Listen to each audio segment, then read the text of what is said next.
Hi, and welcome to Watch It Played. My name is Rodney Smith, and in this video we're going to learn the 3 to 10 player game, Hues and Cues, designed by Scott Brady and published by The Op, who helped sponsor this video.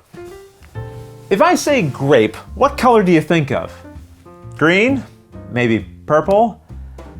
I know somebody out there said orange just to be ridiculous, but if you had to find the exact hue of color, would you think you could find it on a board like this?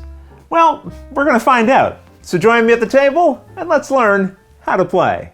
To set up, place the game board in the middle of the play area. Next, shuffle all the cards and place them into a face-down deck.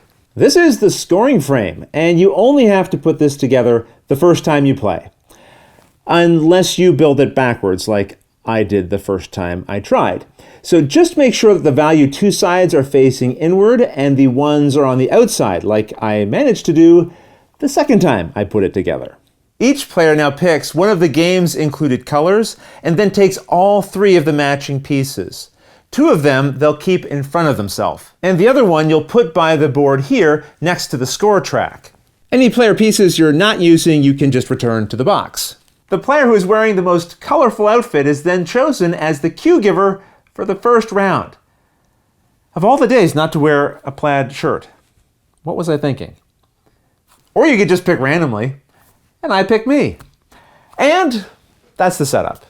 In Hues and Cues, players take turns being the cue giver, giving hints to the other players about the secret color that they have in order to help them find it, or at least get close to it somewhere on the board. As we'll see, you'll get points for being close with your guesses, and the cue giver will also get points when other players get close with their guesses. To begin a round, the cue giver draws the top card of the deck and secretly examines it, picking one of the colors privately. Each of the colors shown has a letter and number coordinate to help you find it on the board. For example, if I picked this color, it's D12. So now I could find that letter and number combination, figure out where they cross, and then that's my color, just like I see here on the card I drew. However, you should not give away your color by staring intently at the section of the board where it's located. It's best just to scan back and forth casually so players can't tell exactly where you're looking. Or you could ask them to turn away just for a moment while you locate your color. Now once ready, the cue giver gives a one-word cue, or clue if you want to think of it that way. The game's called Hues and Cues. So the cue is your clue. And that clue will describe their chosen color, again using one word. So for example, if I was the cue giver, I might say, blushing as my cue. Now there are a few restrictions. The cue you give cannot be a common color name. You can't say blue or red and so on, but you can use more abstract color names like golden, lavender, or chartreuse if you want to be fancy. Your cue also can't refer to the color's position on the board or the related numbers or letters. For example, I shouldn't be saying things like 19 or corner. Also avoid saying things like lighter or darker because those similarly are locational cues. You also can't refer to any object that's currently in the room. Now with the cue given, in clockwise order, all the other players will take a turn making a guess at what color they think the cue giver is referring to.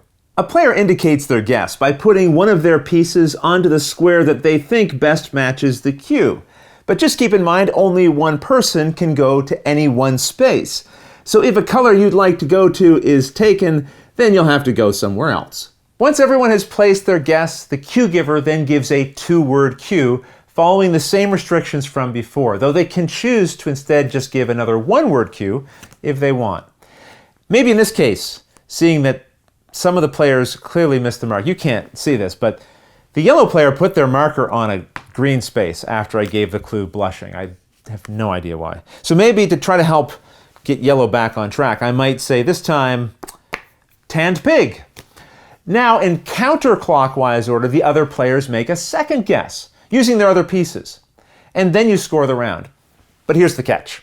If the cue giver wants, they don't have to give a second cue at all. And if they don't, then players will not make a second guess using their other pieces, and you'll just go straight to scoring after the first cue and guesses have been made. So let's talk about scoring now and see why a player may not want to give a second cue.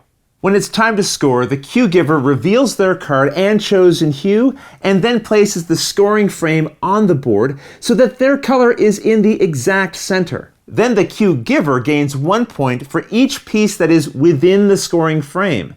So if I had given the cue, I would now get 1, 2, 3 points. Next, each of the guessers can also score.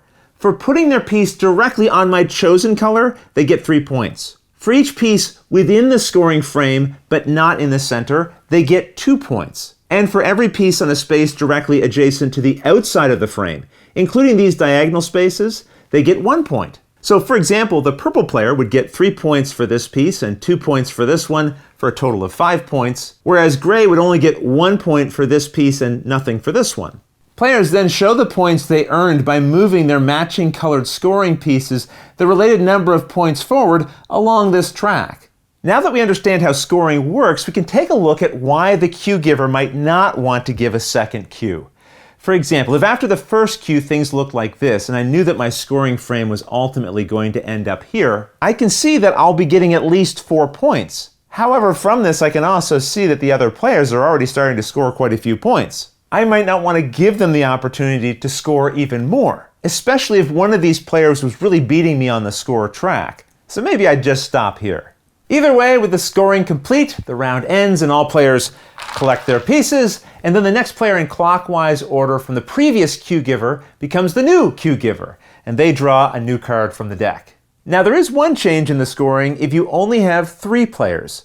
The cue giver will get 2 points for every piece that is placed within the frame, instead of just 1, while the guessers will still score as usual. With games of 3 to 6 players, you'll continue until every player has been the cue giver twice. If you have 7 or more players, just play until everyone has been cue giver once. And then after that, the player with the most points wins. If there's a tie, the tied player who was most recently the cue giver wins. The game also provides a variant where instead of drawing a card, the cue giver just picks a color they wish to give a cue for, writing it down on a piece of paper. They'll of course still keep it secret, but this can be helpful if players are concerned that they'll have trouble thinking up cues for a card that they've been assigned randomly. And it can also be a nice option for younger players. But otherwise, that's how you play Hues and Cues. If you have any questions at all about anything you saw here, feel free to put them in the comments below and I'll gladly answer them as soon as I get a chance. You'll also find forums for discussion, pictures, other videos, and lots more over on the games page at Board Game Geek, and I'll put a link to that in the description below. And if you found this video helpful, please consider giving it a like, subscribing, and clicking that little bell icon so you get notification anytime we post a new video. But until next time, thanks for watching.